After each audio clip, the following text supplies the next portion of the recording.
Yes, sounds good. All right. It is 5:03 p.m. on Wednesday, January 14th. I'll call the subcommittee meeting of the facility subcommittee meeting of the Board of Education to order. As this is a newly formed committee, there is no committee chair at this time, but we do have Joy Greenstein, Aaron Scalera, Caroline Cowles, and Sarah Devine attending. And the first order of business is to nominate and elect a subcommittee chair. Are there any? Sorry. Go ahead. I wanted to nominate Joy Greenstein as subcommittee chair. As facility chair. Perfect. Is there Caroline seconds? All in favor? Or is there any other nominations? Nope. All in favor? Aye. Sarah is an aye. Caroline? Aye. Joy? Aye. Perfect. Okay, Joy, take it away. Thank you. It's been a while since I've done that. Jeez. Okay, so Casey did the roll call. Thank you for doing that. Any public comment? Mark, are you for public comment or are you just? Okay, welcome. Thanks. Okay, so monthly maintenance report. I think Casey said you. Yes, I do want to provide an update on this. So as I'm sure you saw in previous, we didn't have a facilities committee meeting in December, but the November facilities committee meeting did provide this new report that we're doing, which is like a one-page summary of, sort of like work that has been completed that month, work that's in progress, and then things that are still outstanding.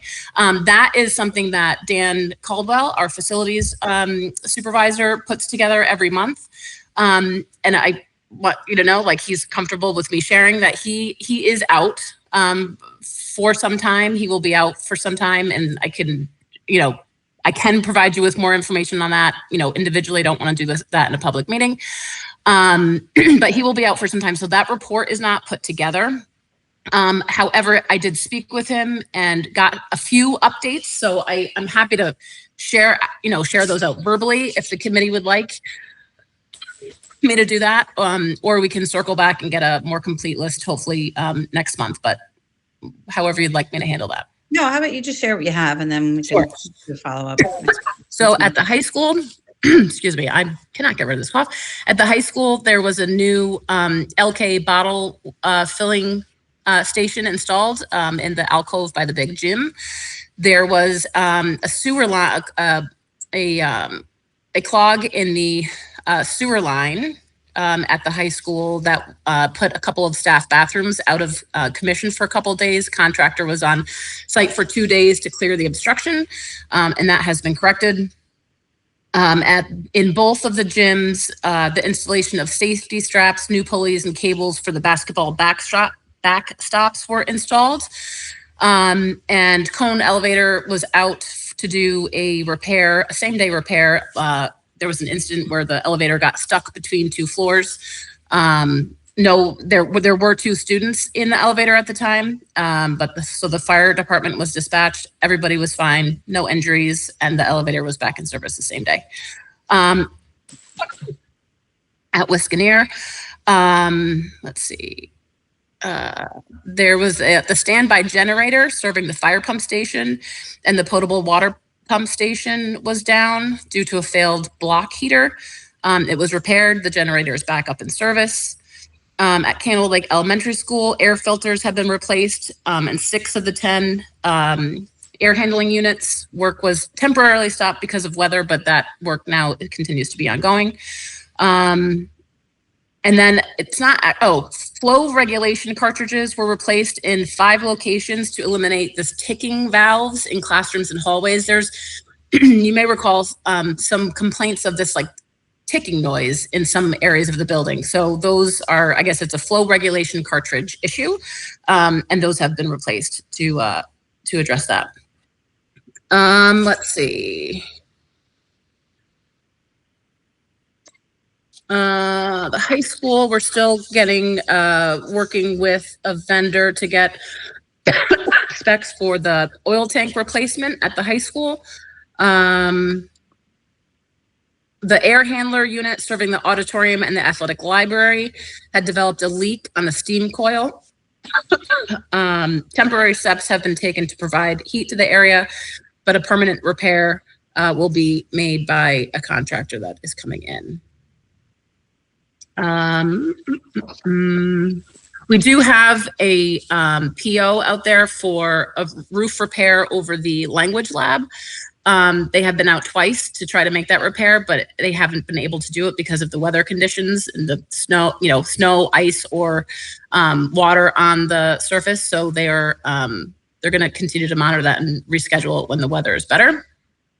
At Wiskaneer, we did have Hey, Casey. Sorry, quick question, Casey. Hey, the oil tank removal. I swear that was something that we were quoting for the middle school, but that's the high school.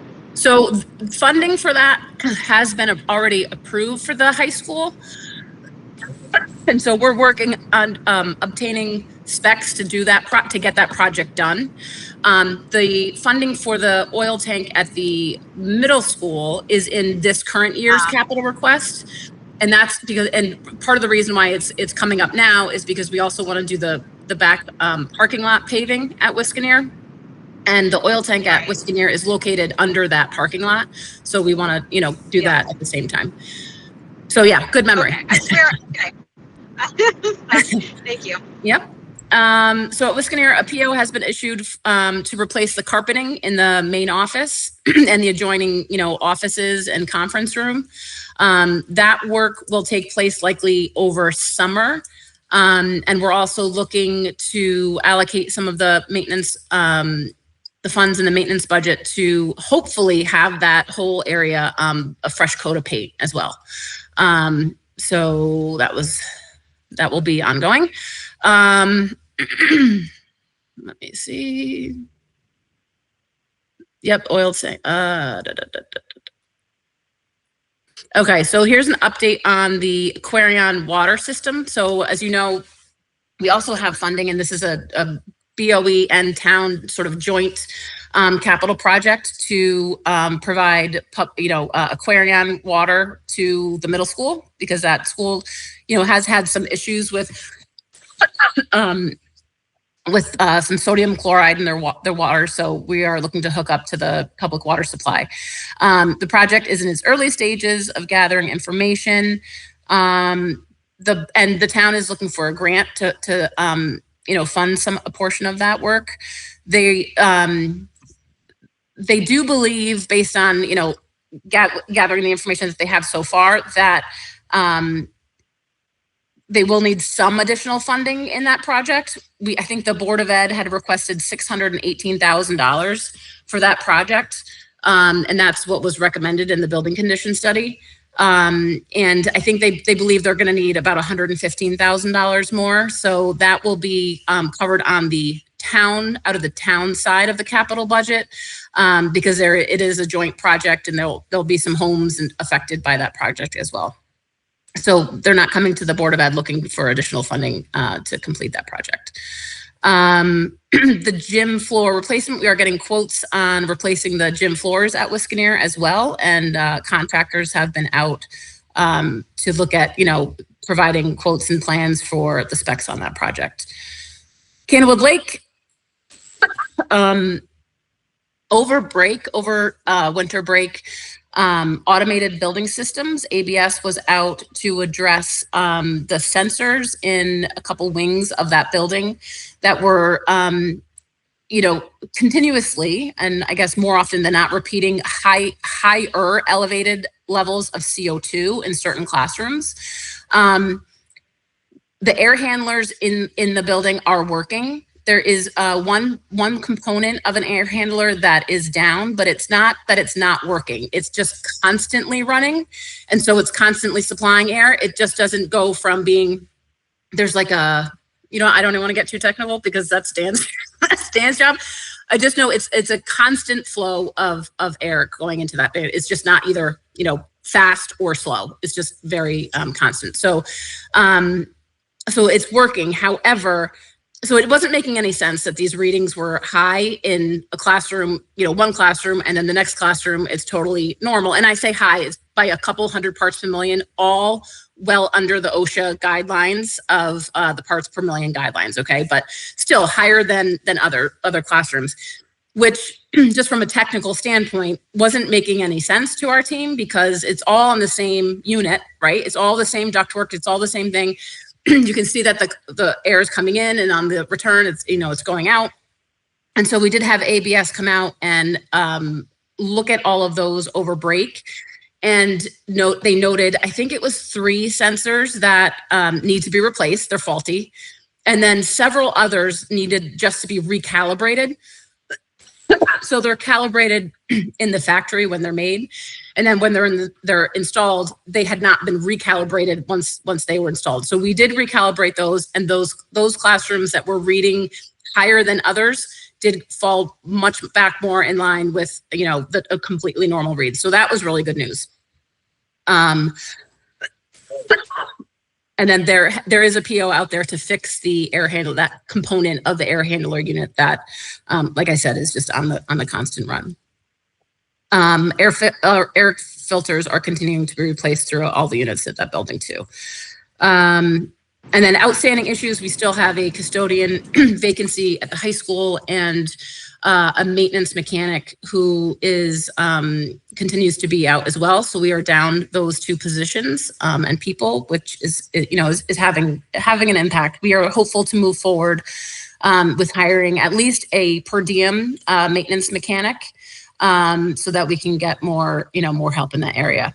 And I know that Dan had held interviews for the custodial position over break, and I think he had 3 interviews scheduled. All but one they were no shows, so that wasn't very promising. But I'm hoping that we will, we'll repost it, get more folks to apply. So that's all I have. Casey, quick question: is he able to still hold the interviews with being out, or does someone else have to step in? So he really can't. He really. The answer is no. So we will have to pick up that, from where he left and move forward with that decision. So I will have interview, myself and Mr. Blanda, probably the head custodian over there.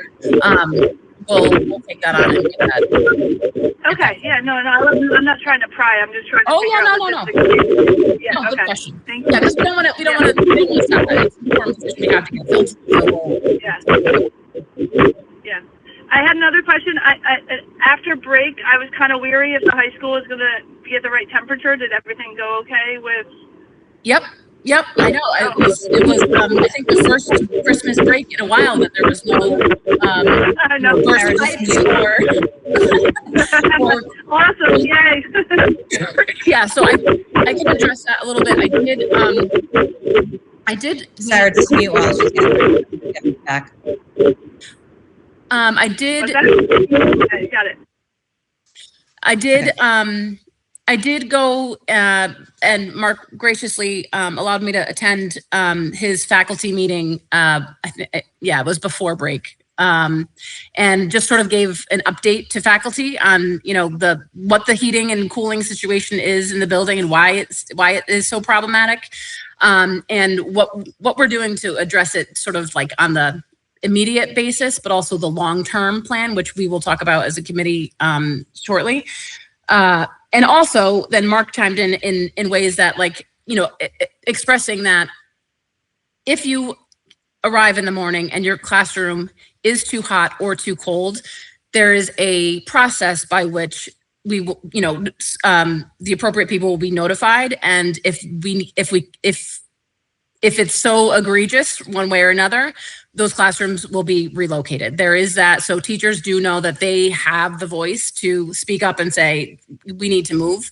And Mr. Blanda has been, accommodating those requests as they come. So I haven't heard much around that situation since. So I think that system is working, for the time being. But again, we'll talk a little bit more about it shortly. So.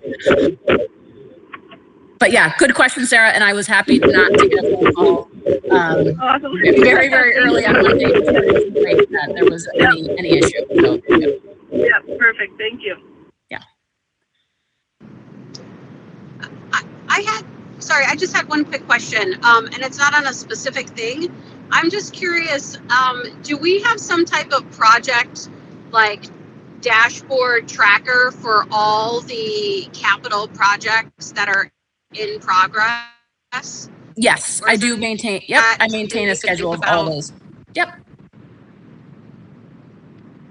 Yes, Okay, Carol, I is don't know that if you heard something me. you share out, or is that something? Oh. Well, it's sort of an internal like management, like spreadsheet that I have on all of these things. You can certainly see how we're doing that. If you would like, I don't see why I couldn't. Could you make like a?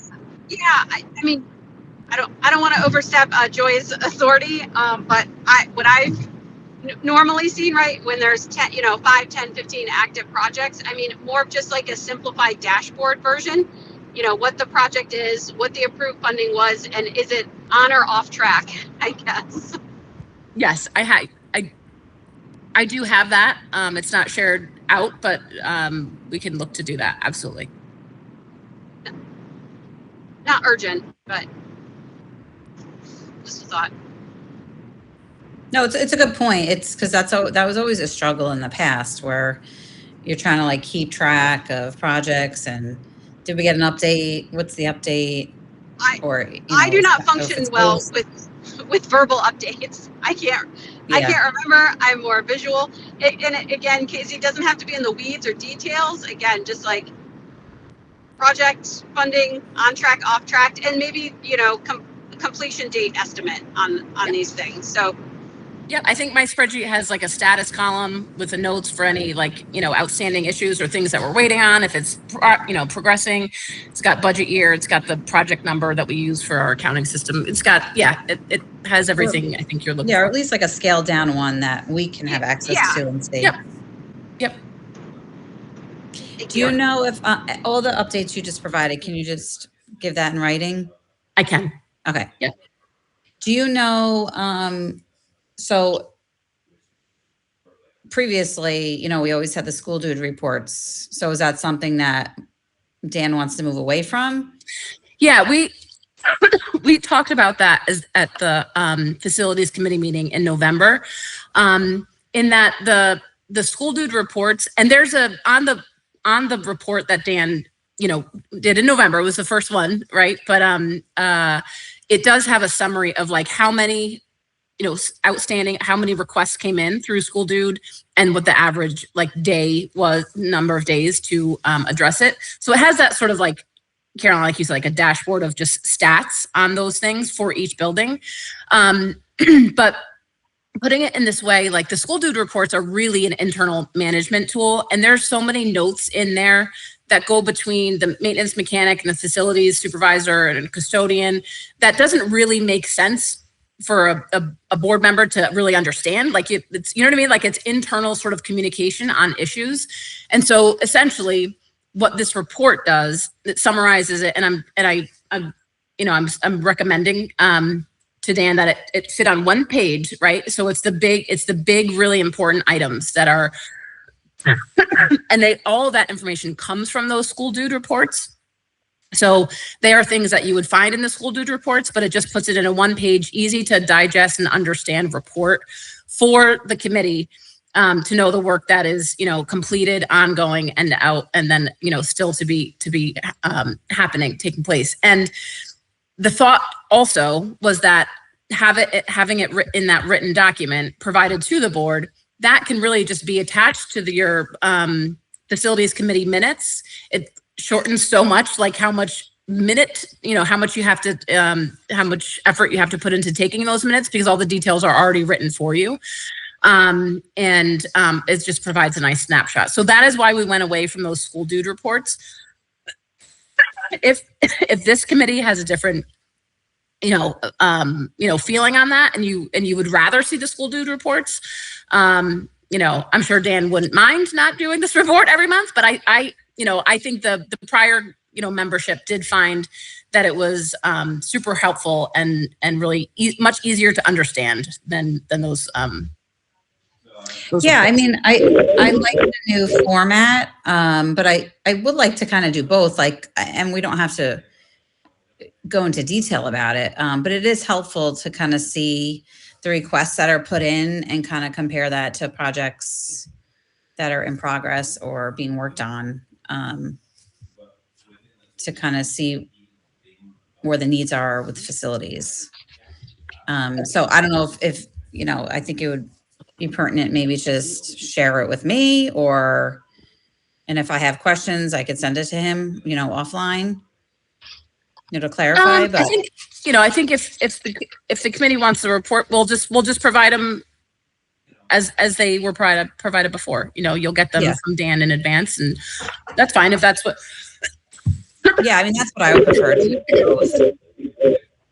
Yeah, Casey, I think I missed the November meeting when this got switched. I thought the school reports made sense, but that's my brain, so maybe I don't know. So I missed that whole thing. I think I would prefer that because I think it has a lot more of the details that I don't think they make sense to me. But again, versus or just give it to Joy. But if you'd rather not just give it to Joy, I think it would make more sense to do the back to the way we used to do it. Sure.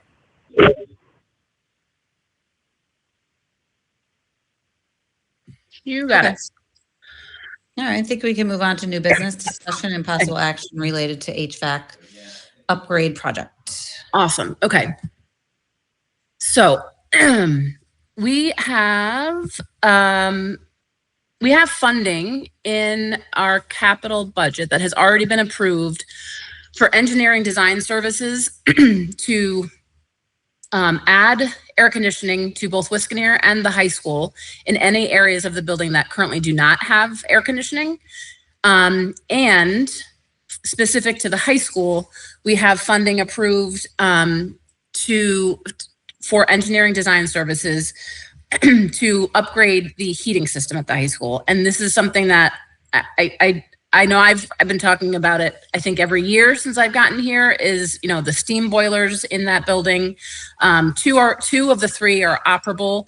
The third one that is inoperable, we are actually using to harvest parts from when one of the other two boilers go down. It's a steam system that's not 100% of the building. I think 25% of the building has been converted. There are converters that convert the steam into hot water, which is a more efficient heat source. But really, the issue with the heating system, the fact that it is steam in a large part of the building and hot water heat in another part of the building, with these steam pipes running throughout the building, is really why we hear these very real complaints about, this classroom and one part of the day is, so hot, whereas in another part of the building, it's freezing cold, and that could be on the same day at the same time, right? Because those, even when you turn off the boilers, that steam is still going through those pipes and it's just emitting heat anywhere where those steam pipes are running through the building. So, and those boilers are very, very old. And they need to be replaced. So when we were looking at replacing the boilers, the question became, do we spend, and invest all this money in replacing the boilers with new steam boilers for, a system that doesn't seem to be very efficient and doing a great job. So the thinking at the time was, let's upgrade the system into a heating system that is more efficient, for the building. So that's what we're looking to do. And again, funding in the capital project has been approved for the design services to put specs together so that we could put that project out to bid to see how much it would cost. To be completely honest with you, I don't know how much a project like that would cost. What I do know is that when the last renovation of the high school took place, which I think was around 2005, the original plan in the project was to upgrade the heating system. That was one of the first things that was value engineered out of that project. And while none of us had anything to do with, those decisions at the time, this is now the decision that we have to make now, 20 years later, when the heating system is still, continues to be a problem. So, some good news.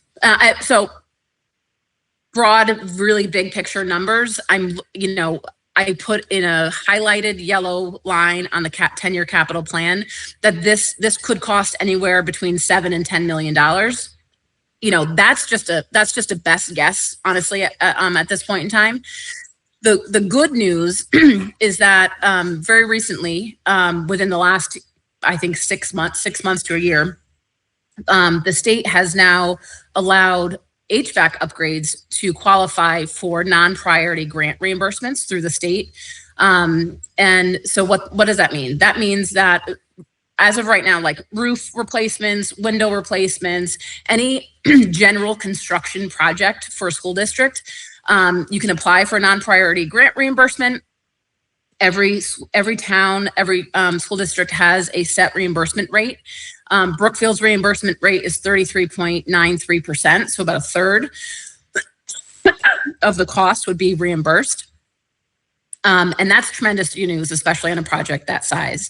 Up until, like I said, 6 months or a year ago, HVAC upgrades did not qualify for reimbursement. So the municipality was on the hook for the total cost. And so, sorry, real quick. Is there any indication that may change, that's just a temporary inclusion? Or? No, so there was temporary funding made available in 2023, I believe. There was temporary funding. There was grant money made available for HVAC projects specifically, but that was just a very short window of time that you had to apply. So you kind of had to have like a project, ready to go to apply for that reimbursement. Yeah.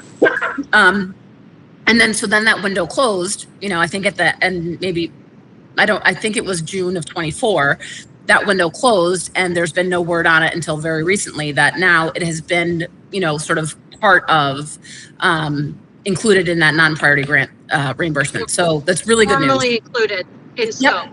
Yep, yep, okay. Exactly. So that's great news. One more quick follow-up question, sorry. That's okay. Sorry to interrupt. Will the design consultant also kind of give us, like a cost benefit analysis on the project, like where upgrading this could potentially save in energy or, efficiency or all of those, whatever metrics we use to measure that? Yep, great question. I'm going to mute myself for a second and ask my daughter to close the door so you don't hear my dogs barking. I'm sorry. Hold on one second. Thank you. Okay. Great question, Caroline. And that would all be included in the RFP that would go out for the design. And I want to talk a little bit about that. So if I don't answer that question, Caroline, specifically when I get to that piece of it, just remind me. Okay. The short answer is yes, that can be included, right? But the first piece to apply for a reimbursement on a project like this, the first step is that the Board of Education has to request that the Board of Selectmen adopt 3 very, very specific resolutions. One of them authorizes the superintendent to apply for the grant. Another one has the Board of Selectmen appoint the Municipal Building Committee to oversee the project. And a third one is to have the Board of Selectmen at least authorize the schematic drawings of the project. So that's the component that you're talking about, Caroline, is those schematic drawings. Now, we started this several months ago, prior to before that, we knew that the HVAC projects could qualify for the reimbursement. So we had put together an RFP for the design services. We did include language like that, Caroline.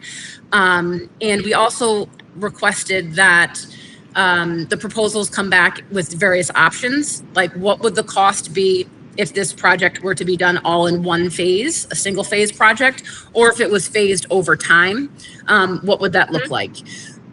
Yeah. So we released that RFP. Many contractors came out, they did a building walkthrough. I think during that building walkthrough, our facilities supervisor and our purchasing agent, based on the questions that they were receiving from the contractors on site, realized, I think we may have to go back, relook at this RFP and put something out with a little bit more specificity. And so that's okay, right? Like we took a shot and we realized we need to do it a little bit differently. This is all a good thing because in the interim, now we know that we're going to apply for reimbursement for this, so we can sort of hit redo, like a do-over, start from the beginning, but start with these resolutions involving the MBC right off the bat and get their guidance on what, all the different components that should go into an RFP for a project like that. So long and short of it, Caroline, is basically, yes, we can really include anything in that RFP that we think would be helpful or we want to see. And yep. And then they would design it accordingly. So what I would ask this evening, my recommendation is that this committee support a recommendation to bring these resolutions to the Board of Education to vote on, so that the Board of Education can then, vote, to request that the Board of Selectmen approve these resolutions, and we can really sort of hit the ground running to get this off the ground. And I will share my screen and show you what those resolutions look like. The Board of Selectmen will be very familiar because we did have to do, that's not it. We had to do this with the roof project as well. And the state is very, very particular about the language that is involved here. So I'll read them. And there's 6 of them, but it's because the language needs to be specific to the project and the building at which the project is taking place. So it's really 3 separate resolutions, but they're listed twice because there's one set for the high school and one for Wisconsin. So the first one is, resolved that the Brookfield Board of Selectmen authorizes the Brookfield Board of Education to apply to the Commissioner of Administrative Services and to accept or reject a grant for HVAC upgrades at Brookfield High School. Number 2, resolve that the Municipal Building Committee is hereby established as the building committee with regard to the HVAC upgrade project at Brookfield High School.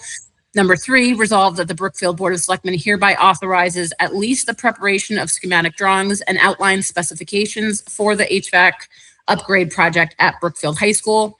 And then resolutions 4 through 5 are the same language, just with replacing Brookfield High School with Wisconsin Middle School.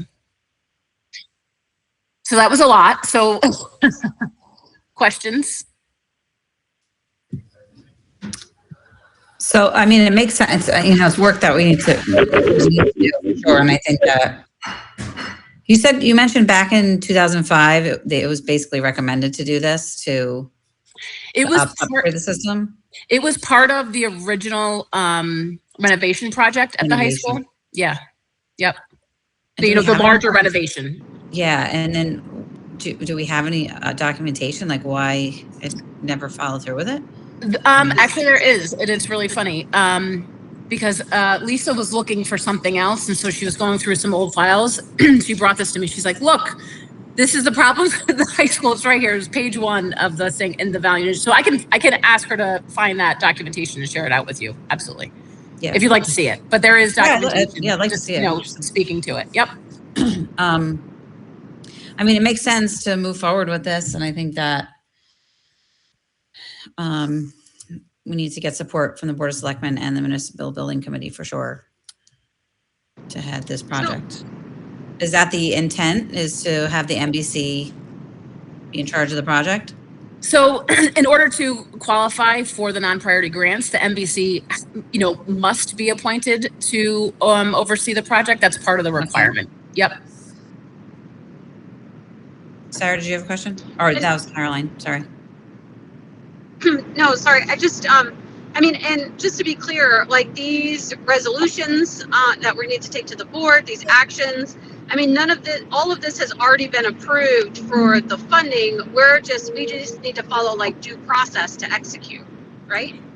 Yes, this is all in order to check the boxes on for the state grant reimbursement that says has the town done these things, and then they will need to see the minutes of the Board of Selectmen meeting where these resolutions are passed. So yeah, it's all really just to sort of get the ball rolling so that we, be sure that we take all the necessary steps to qualify for that reimbursement. Okay. And the funding. You said, I'm sorry, Caroline. Yeah, the design funding. The design funding has already been approved. Correct. To do it, yeah. Correct. Okay. So $50,000 was approved for the air conditioning component at the middle school, and $100,000 has been approved for the design at the high school, since it's the both HVAC and air conditioning and heating. We made that one a little bit bigger, and that one is definitely more involved. Yep. Okay. Yep. Does anybody else have any questions about that? About what Casey just proposed?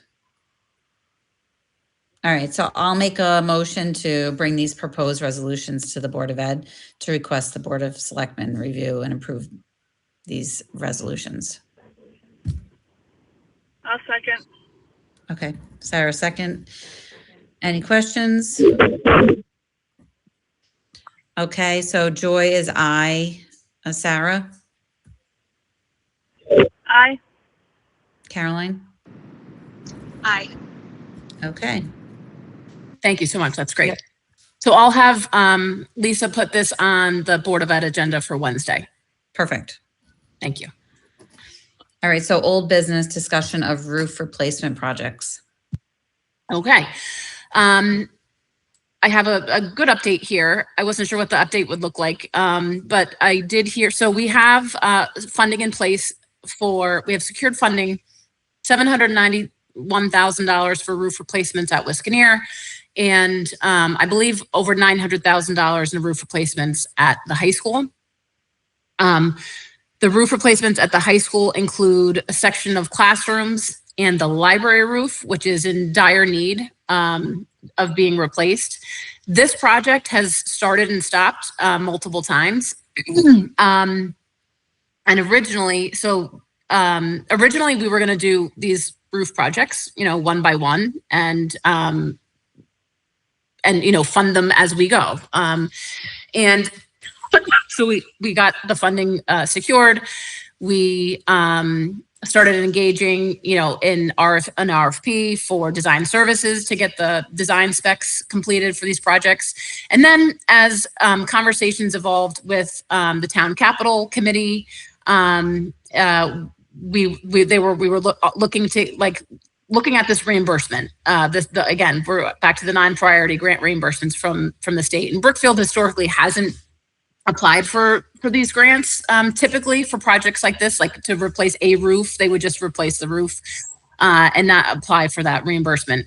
But there's, a third of the cost that is eligible to be reimbursed for roofs and projects of that nature. So we said, okay, let's pause and let's look into that. And how do we go about applying for these grants? And, in learning the process, we have to, again, first step, get these resolutions approved, get the MBC involved.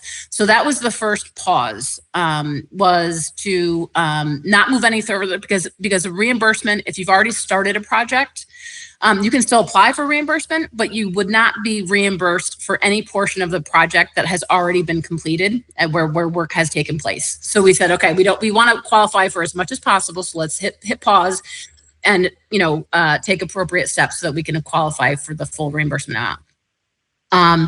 In that time of that first pause is when the solar projects started, being looked at throughout the district. And so then the request was, well, what condition are the roofs in, and how much of those roofs can support solar? We do have an area of new roof from last year. that was recently replaced. And we do have funding, like I said, $791,000 for other portions. And then in the 10-year plan, over the next four years or so, there was funding, phased funding, to replace the remainder of the roofs.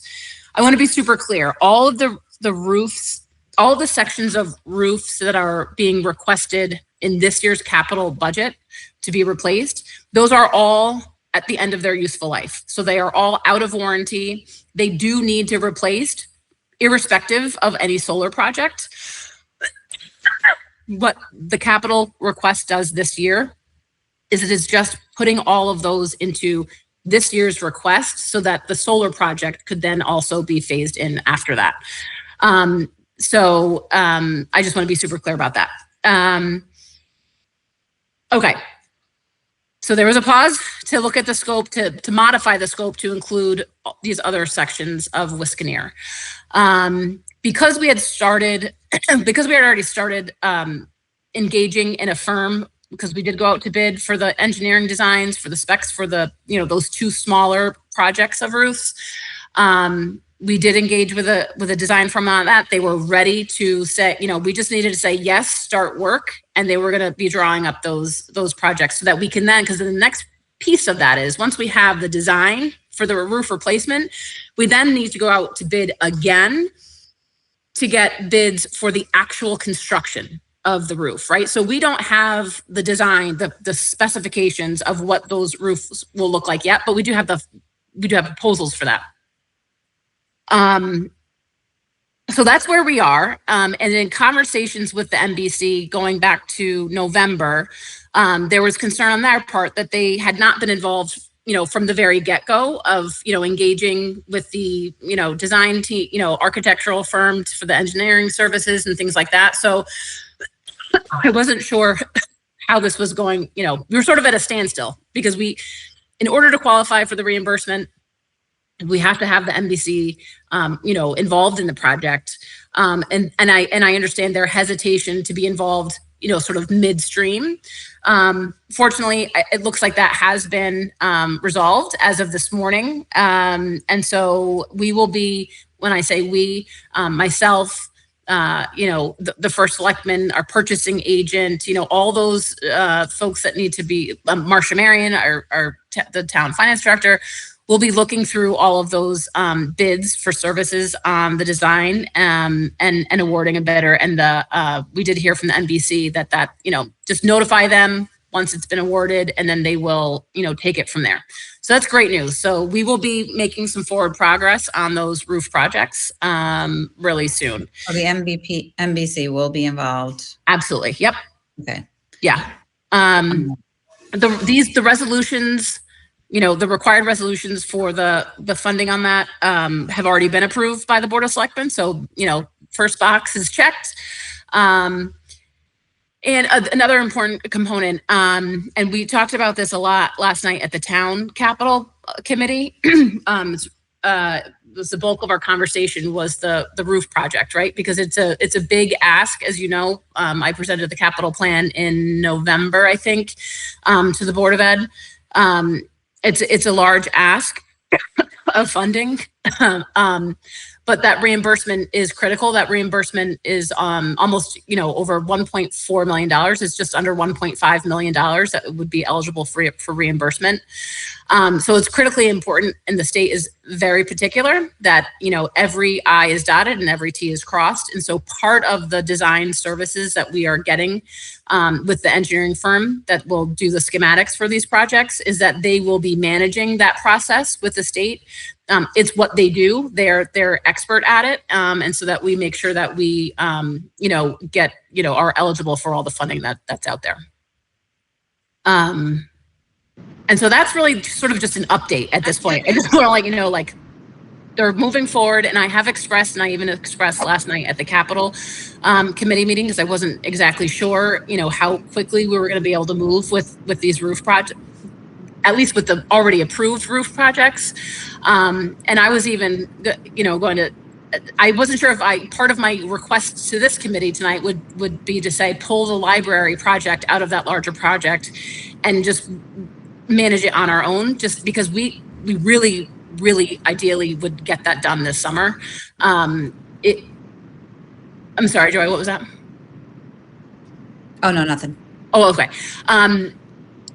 It really needs to get done. It needed to get done several summers ago, right? And so I would, that is kind of my number one goal at this point, is to see that that project happens as soon as possible. I do have a question, Casey, on and you may have mentioned this in the November presentation of the need, but when is the drop dead date that we basically need to start construction to meet the deadline or timeline of the solar project constraints? So I know, and this would be a better question to ask, I think, the Board of Selectmen, because the solar project is really kind of their project. But I believe there is a July, there's a July deadline that I think the project has to be at least started by July. Now, I don't know if the roof replacements would be considered as part of that larger solar project or not. I don't really have a lot of clarity on that. But we can certainly, I can certainly find out from Mr. Dunn, like, what that timeline looks like. I just know that July was a very important date for that project. Yeah, because I think the whole pitch was that we had like a time frame on which we were going to get, all the funding and stuff for the solar part of the project, right? Yep. Through something else. Yes. So what are the timeline constraints on that? I mean, because it would be a shame, obviously, to go through all this process and go through all this work. I understand the roof needs to be replaced no matter what. Yep. But if our goal is to do it in a time frame that allows the solar project to get executed, then we should know, what those constraints are. Yep. Absolutely.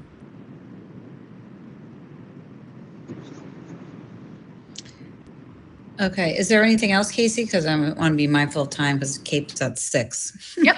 That's really all I had. Okay.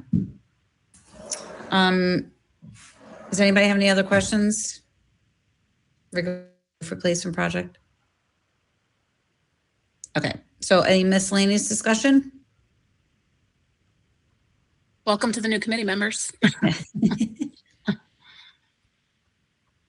All right. And hearing none, then I'll adjourn the meeting at 5:50. Thanks, guys.